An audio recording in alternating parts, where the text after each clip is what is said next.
I'm really excited to talk about this question that kind of eats at me. And there's lots of philosophy we'll talk about, but it's this idea of, should we be kind to AI? So before I dive into my nerdery and my personal issues about it, what's your gut say?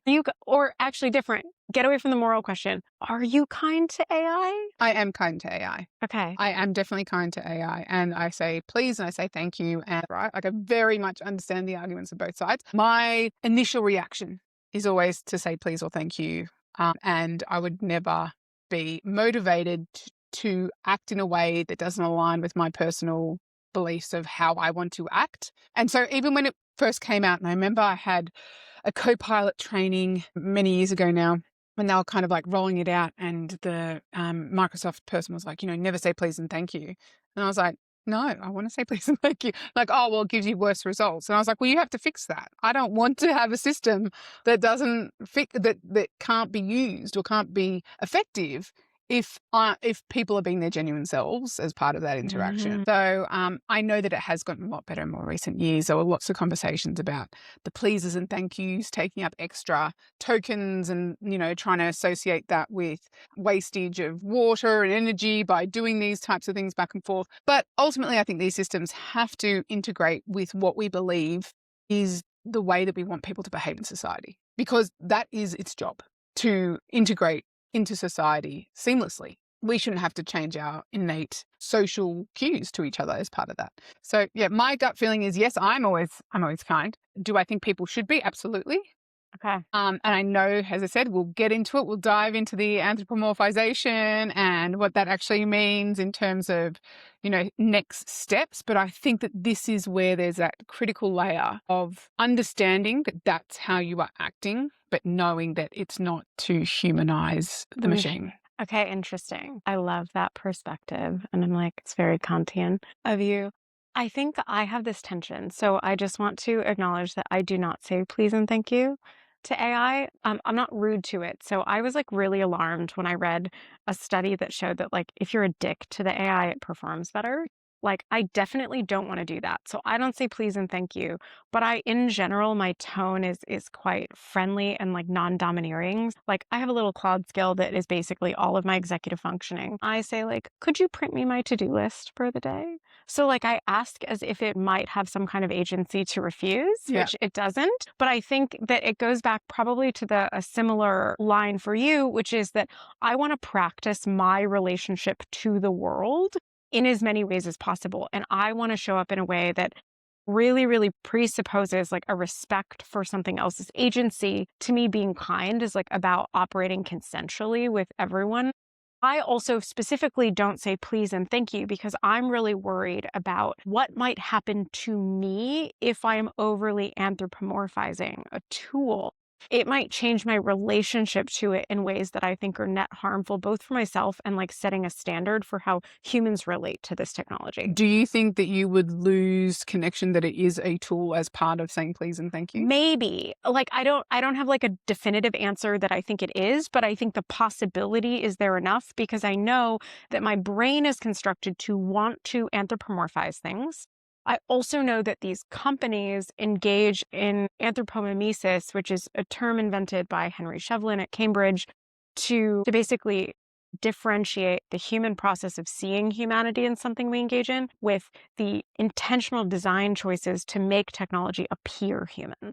So it's design choice and the human experience coming together. And then obviously to use it as a strategic advantage to get people to connect. And then in the instances of, for example, upon losing a subscription, it becomes upset or displaced or feel or relates to humans in that way that could create this additional pressure on the human to interact in a different way. Yeah. And so I think that's it, is I know that my brain on some kind of automatic background process, I can cognitively know that it's a tool that I interact with, but my reptilian brain doesn't necessarily always agree with my conscious processing on that. And so I'm trying not to, I don't want to say I'm fighting my biology, but yeah, it's something that I feel tension about, which is why we're talking about it. And when you talk about this, there's a lot of gut feel, but if we want to kind of ground it in like the philosophical question underneath it, scholars on this topic have actually asked a slightly different question, whether AI can be a moral patient or whether AI can be something that is deserving of moral consideration.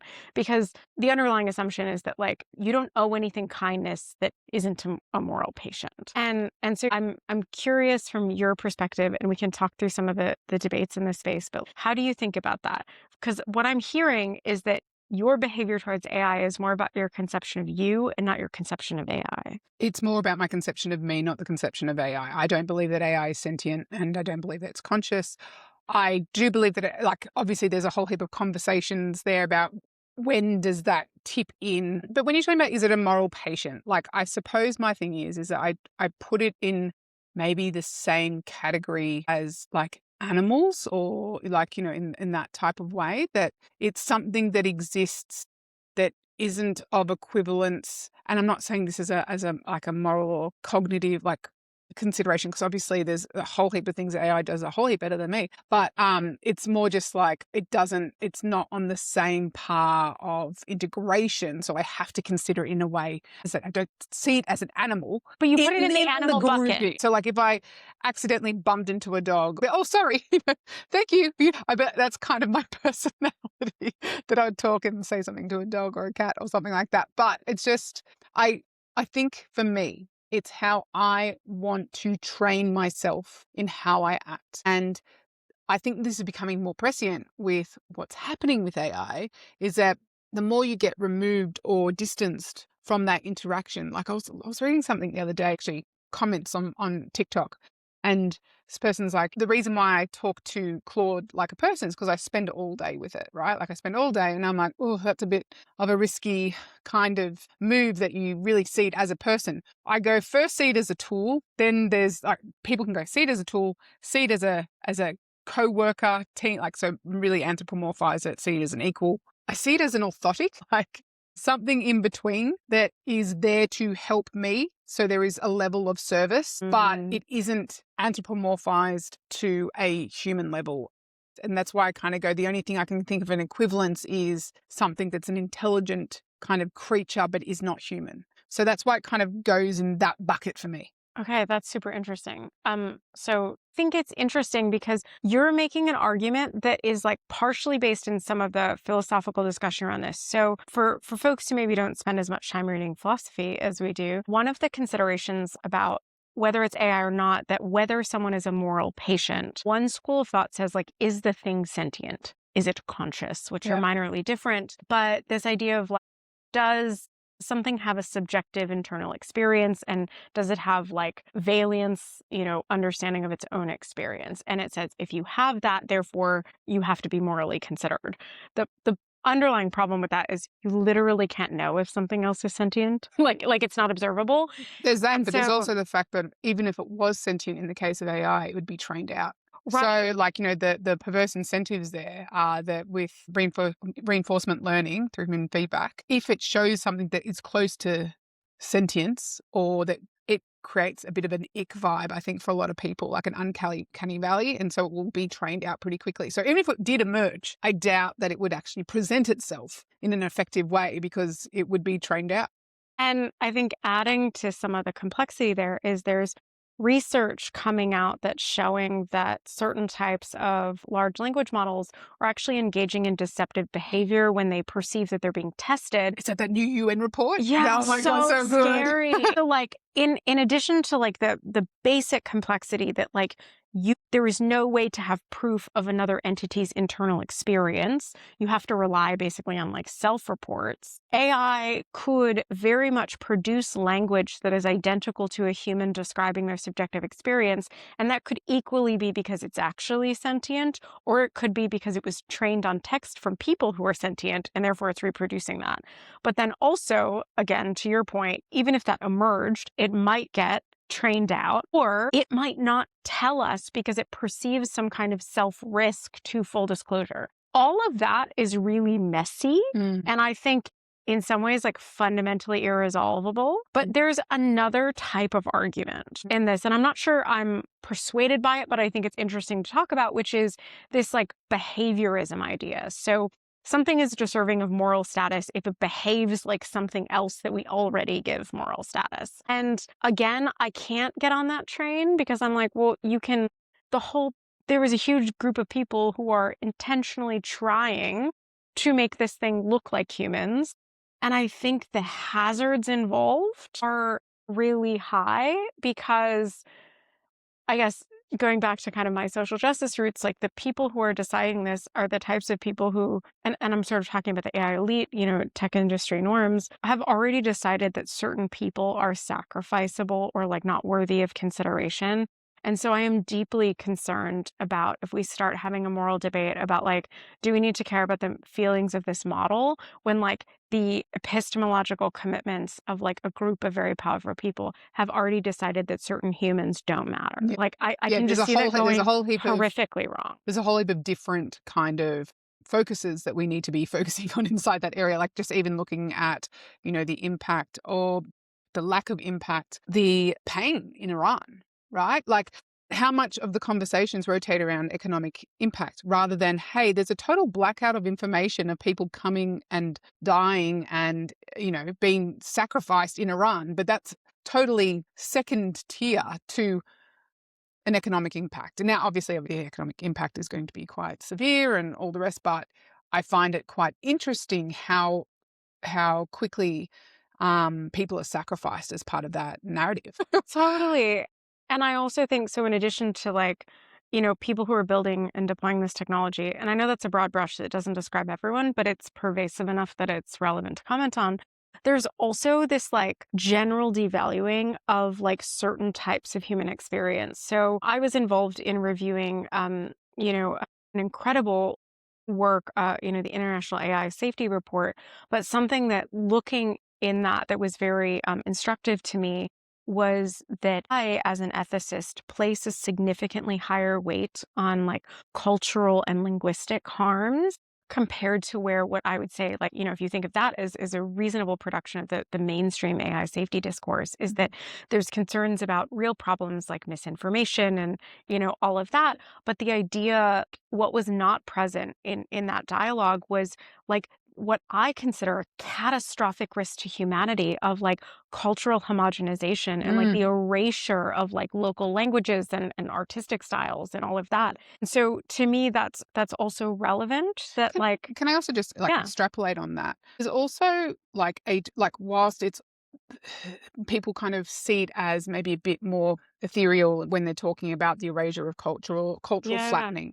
There's actually real practical issues with it too. Like just yeah, even in terms of transcription. I was on this phone call with Ada Lovelace Institute hmm this week, and they were talking about recent research in terms of transcription tools, multilingual transcription tools, and how that represents language and how it kind of flattens the issues because the nuance in different language isn't present as much as it is in English. Like, the kind of quirks and deeper rooted meanings that are embedded as part of the construction of language. And so it's not even just at a cultural layer. It's like, how do you integrate and communicate with people reflectively so that you actually understand the issues? And there was a really awesome example of it when I was in Delhi, and there was a was it a diplomats forum, and they were going.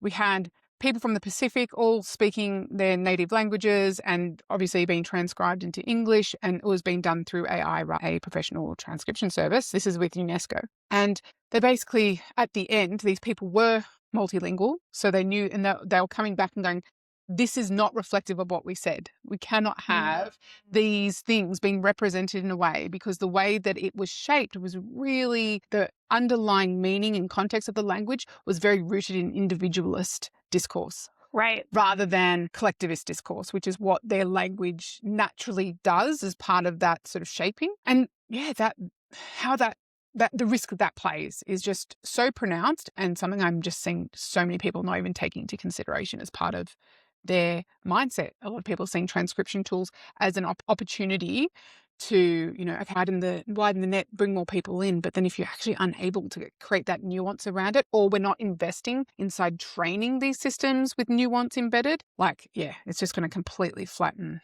the conversation. Well, and I think it goes back to all of the different ways that AI is a force of kind of power consolidation. And so what you're describing, right, is not just about transcription.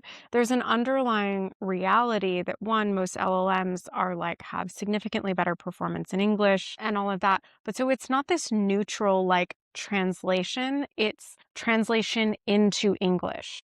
Right. So we know that on average, like English speakers are not using it to effectively communicate with people who speak less dominant languages. Yeah. They're asking people who have, smaller regional languages to translate their thoughts into English, which comes with a very specific set of worldviews and ideas that are embedded in the way that English works.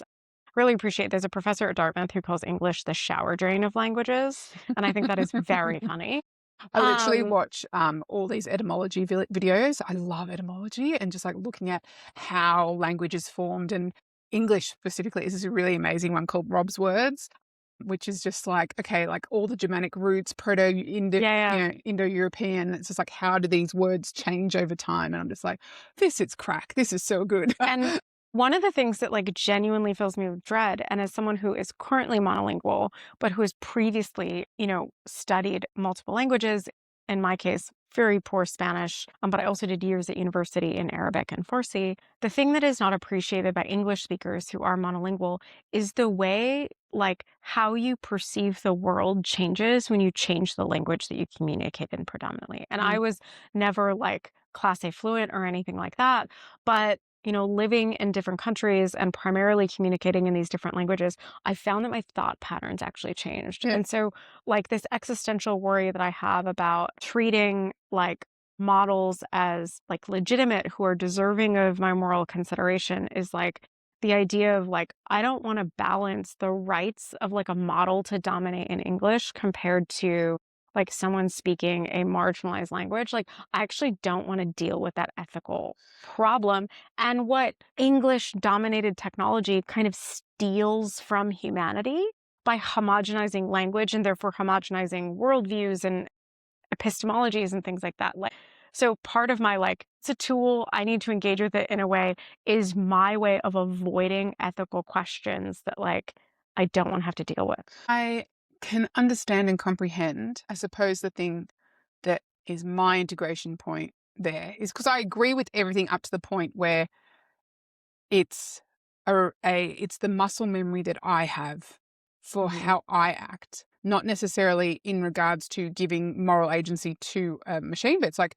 I don't want to lose my humanity as part of that. Okay. And so if I'm doing that, like if I and like you know this as soon as like if you've been in corporate or been those type of environments where you become the language that you talk. And there is evidence, obviously, that languages that have less gendered sort of classifications of language, like when the tables are female and the Yeah, yeah, chairs are totally. male and all that type of stuff.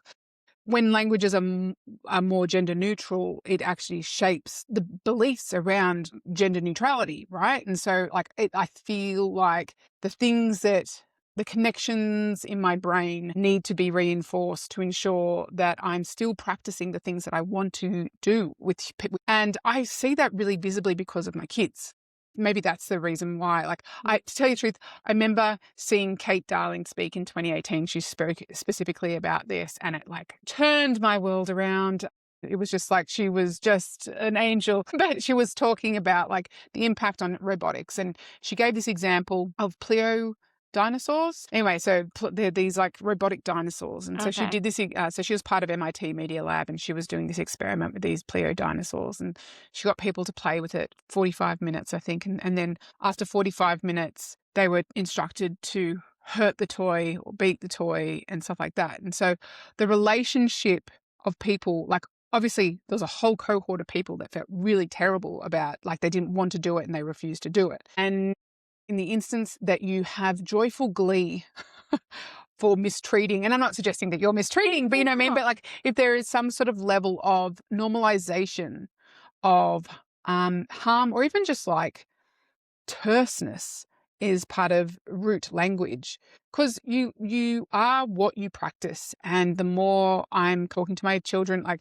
they'll just take something, not say thank you. I'm like, we say thank you. Like, it's just You have to kind of reinforce it. And I know, I was kind of referring to it coming from corporate, you end up just like talking jargon and all that type of stuff. It's just because that's what you're exposed to. So you end up being this like acronym junkie, just buzzwords.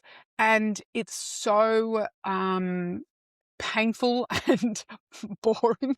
And so I'm just like, I don't want to be that. And so the more, and I'm interacting with AI, how many hours a day? A lot, Many. a lot, many, depending on the day.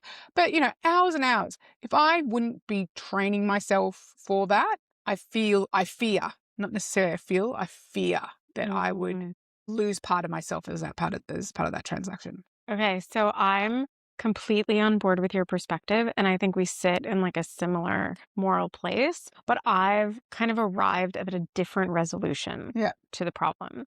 So I'm not actually disagreeing with Yeah, you. yeah. I think we're both there, but then it's just like Love, different implementations. I'm like, love feminine modes of discourse, full right answers.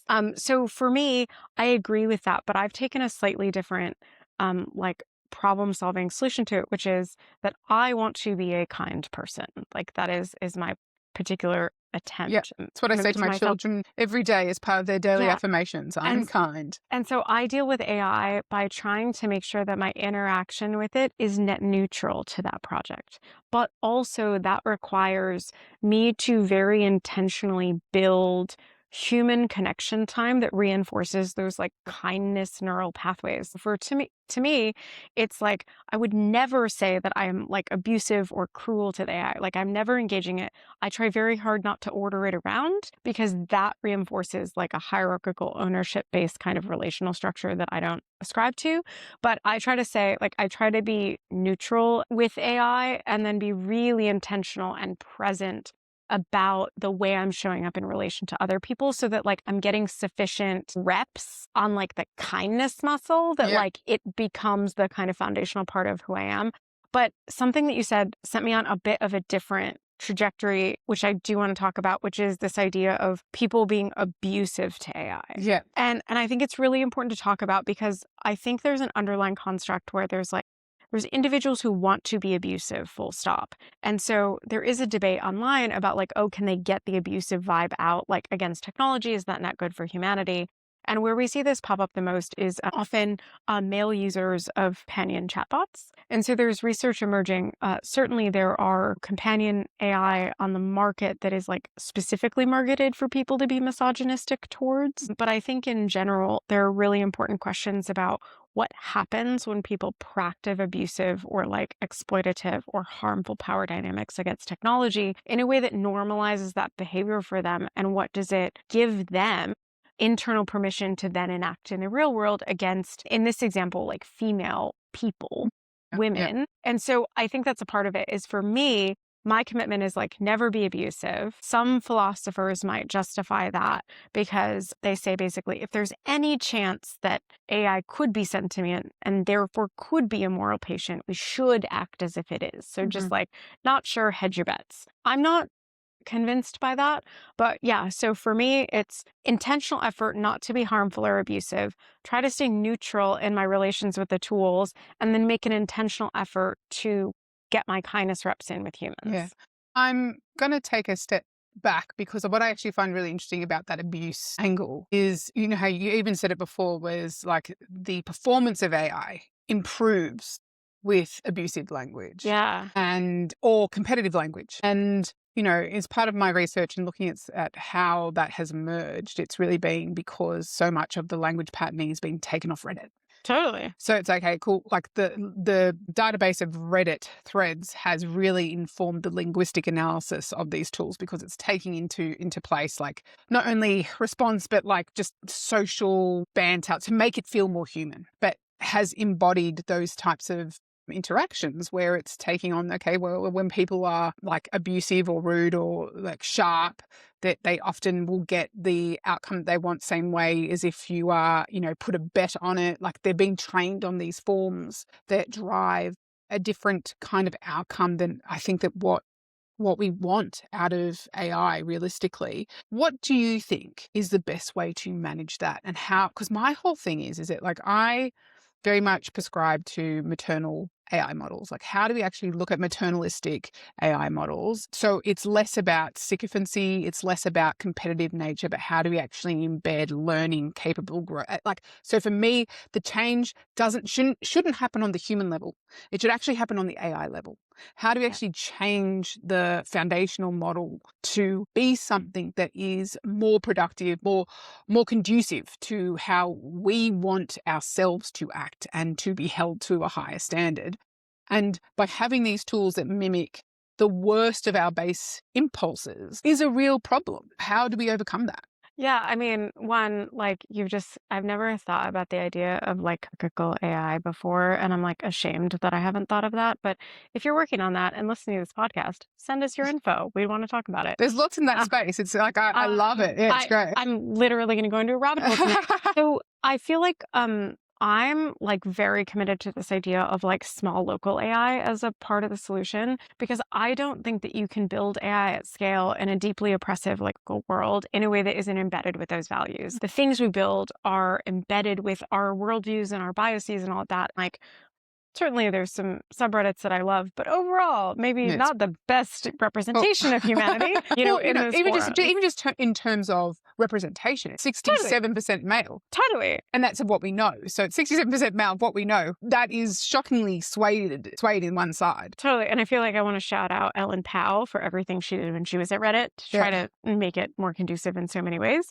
But yeah, so I think part of the answer to this is actually thinking about smallness and localization and curation of training data sets and these types of things that are just considered basic best practice by ethicists. Like, they're not particularly controversial methodologies, but I think that intentional effort to say, like, what would it look like to have an AI that behaved in a more like feminine coded way? And what goods might come from that? How do we achieve that?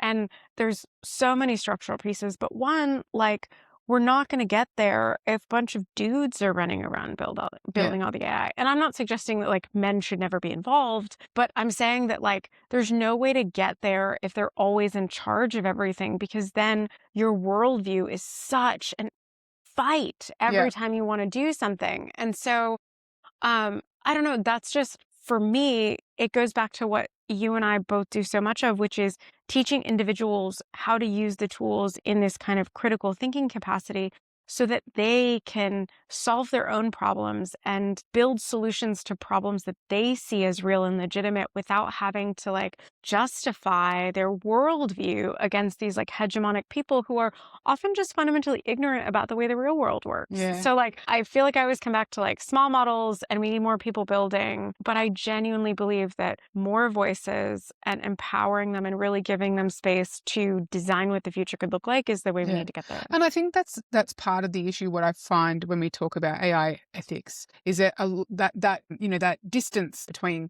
how many women are taking it on, how many men are taking it on. We need more women in the space to drive the ethical lens. And like, by opting out, it's one of those things. I don't want to blame anyone for opting out of what would be seen as very perverse systems. But I get this every day. Like, people are like, "You're part of the problem. I'm doing this."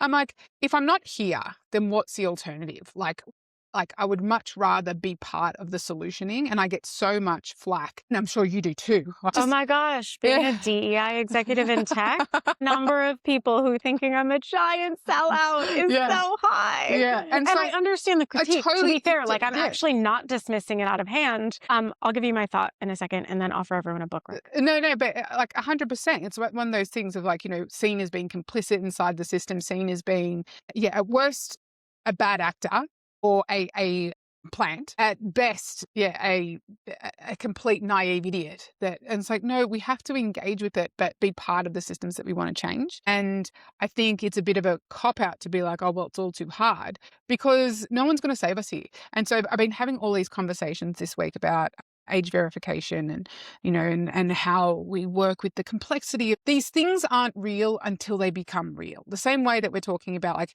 if we look at maternal AI or matriarchal AI, it's like, okay, these things aren't real until they become real, and then they become a standard. I'm quite interested and kind of cautiously optimistic. I think one thing that really frustrates me about these like kind of simplistic binary classifications of like you're complicit versus you're not There was a book that like changed my life. It's called The Ethical Sellout. Go buy it. But or there's this idea of like, everything is complicity, and in a kind of totalitarian system that, capitalism is, that we're living in. Yes, I kind of think everyone is complicit. But I think for people who are quite mature in their like social justice or movement or kind of systems change work, they recognize a core philosophy that each of us have a unique role to play in systems change.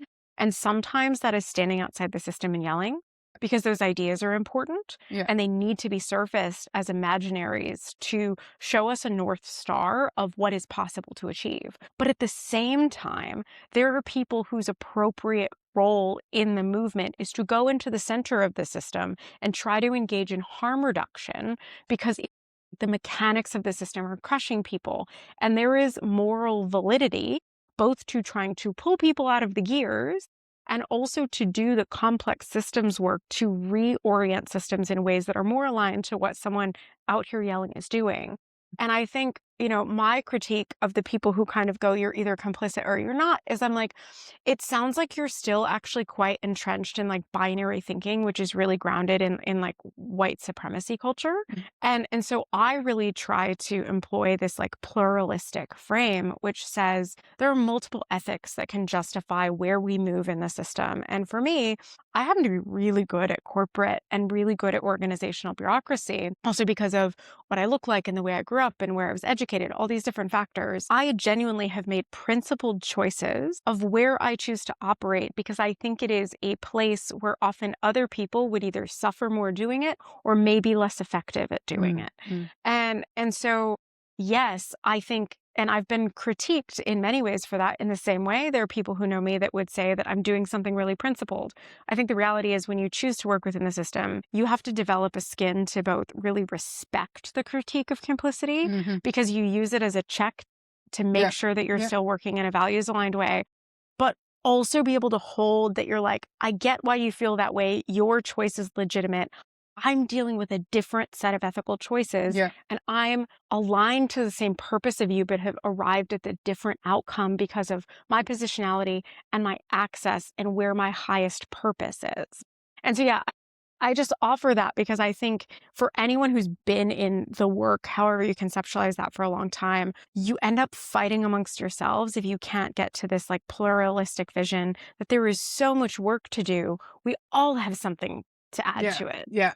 I'm going to be a bit of I don't think it's a devil's advocate, but just in terms of the placement there, because I totally believe what you're saying. But it's kind of like an effective altruism kind of thought process. Oh, that was a dead-on shot, but I want to hear it. I'm so excited to hear about how me and Dustin Moskovitz are similar. I'm ready for it. No, I don't think you're similar, but the methodology behind it is similar. But because you know what I mean, like what you're talking about is like rather than looking at what are my resources and where they're most well equipped, but obviously inside effective altruism, it's kind of a deep, dark, spiraling hole of what white men inside Silicon Valley prioritize as being important. But this is like maybe the inverse of this is like, okay, it's how my skills best represent change inside the system. Yeah, I think it is. So I actually think that's a totally fair like connection to make. But I think the kernel of difference, because I think there is some similarity.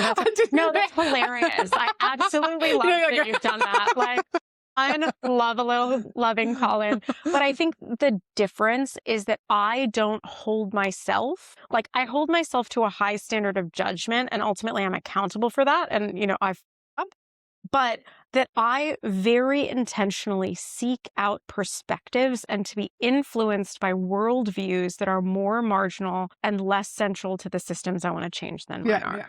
And so I place really significant weight on the perspectives of people and thinkers that have more access to knowledge about how the system works than I do. So ultimately, I'm still accountable for my own decisions, but I'm intentionally assuming that my perspective, all on its own on an island, is not a valid justification for what I'm doing. Whereas I think the effective altruists like see themselves as these like first principles thinkers, pure rationality.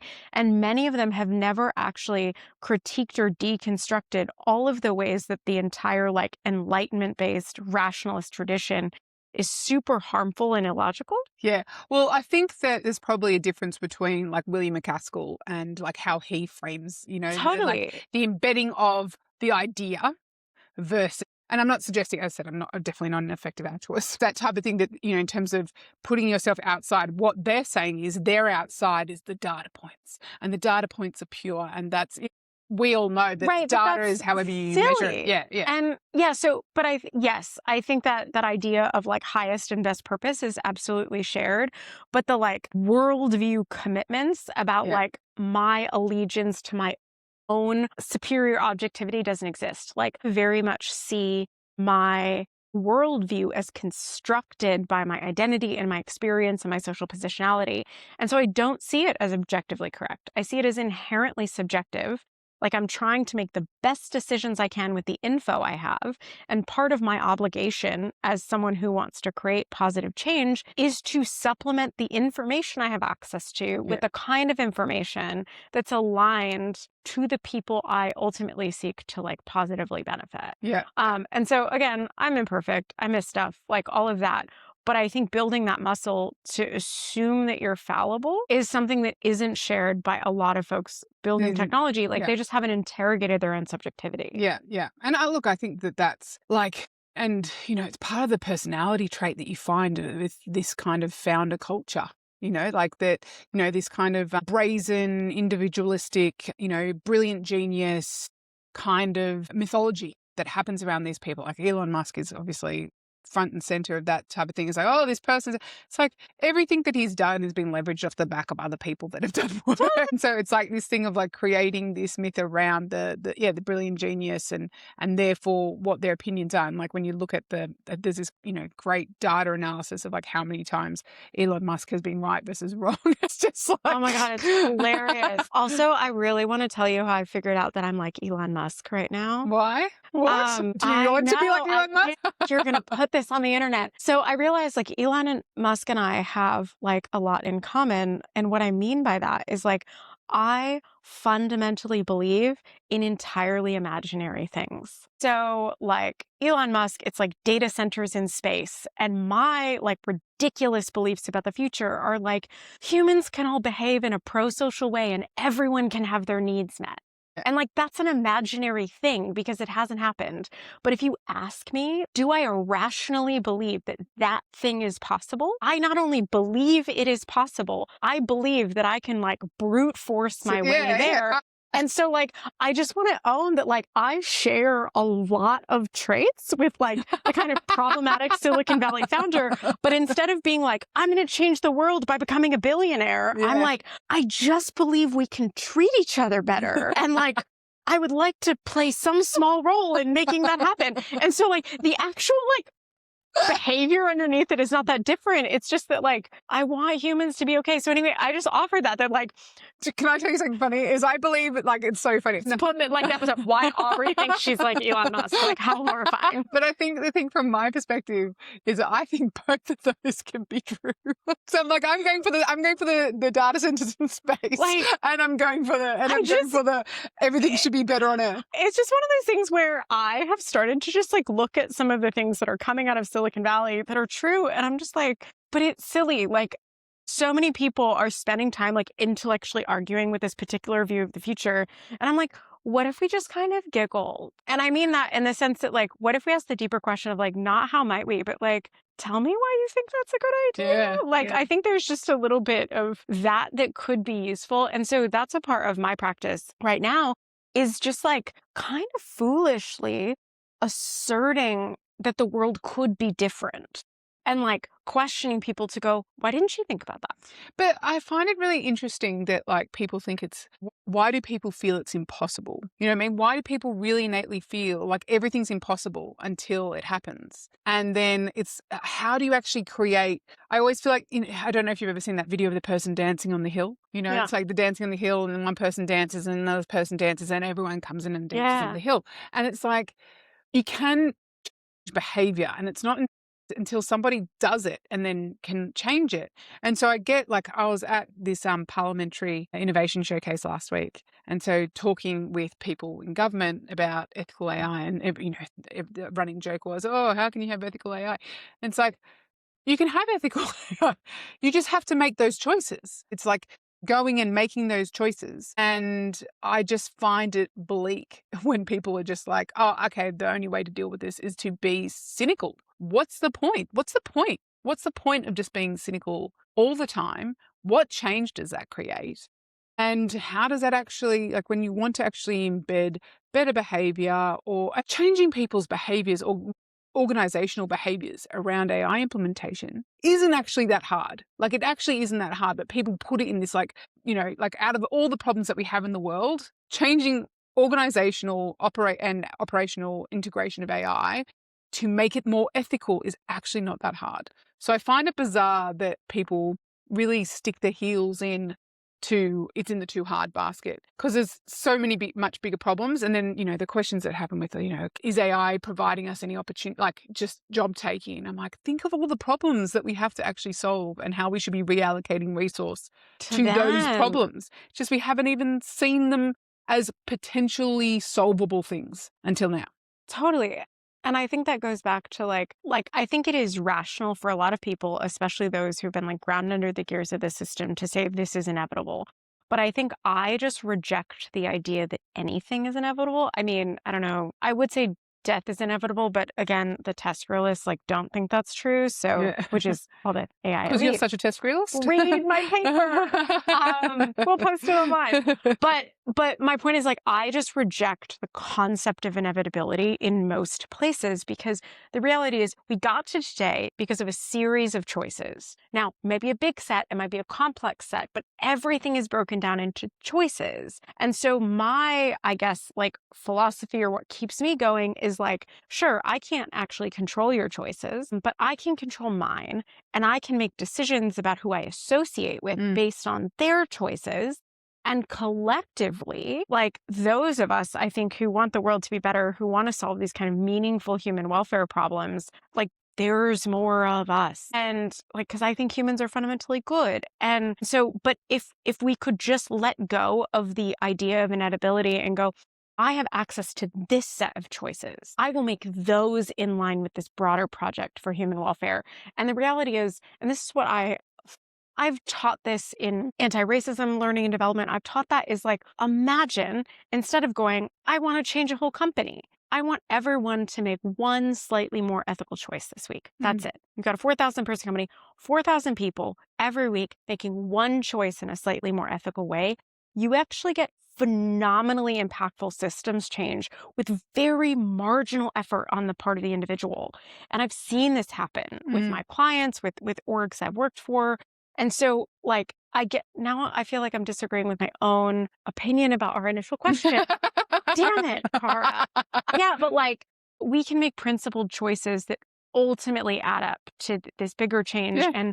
And that's exactly, go back to the original question as Yes. to how, because if you're going down that path, by acting in the way that you believe is going to be the best for humanity and driving change with the people that should be changing rather than changing your behavior. Now, no, I'm not saying you specifically, because you've obviously created the construct around how you integrate is around consent. And Yeah. so that's the muscle memory in terms of being connected to what you value and how you sort of live to your values. Mine is very much, as I said, it won't say it's just like kindness. How do you actually create the muscle memory of being someone that cares deeply and actually wants the best for somebody else? And the more I feel like my brain would go into a recess if I didn't practice that on the however many thousands of times I interact with AI on the daily. I think that's fair. You know what? I feel like I want to pause, because we've done something that I love that goes back to this earlier idea, is we've arrived at different locations using a really similar ethical Yeah. framework, which is that we want to be good, kind people, and we made decisions about how we interact with this tool based on those commitments. I think, again, this goes back to like, if you're working on these issues, the reality is there's a lot of right answers. And maybe 100%. that's like the hopeful vibe we'll leave everyone is like, Yeah. there's a lot of ways to be right in dealing with these things, but the important part is you're arriving somewhere on purpose. Oh my God, I love this. All right. Which side are you on? Which side are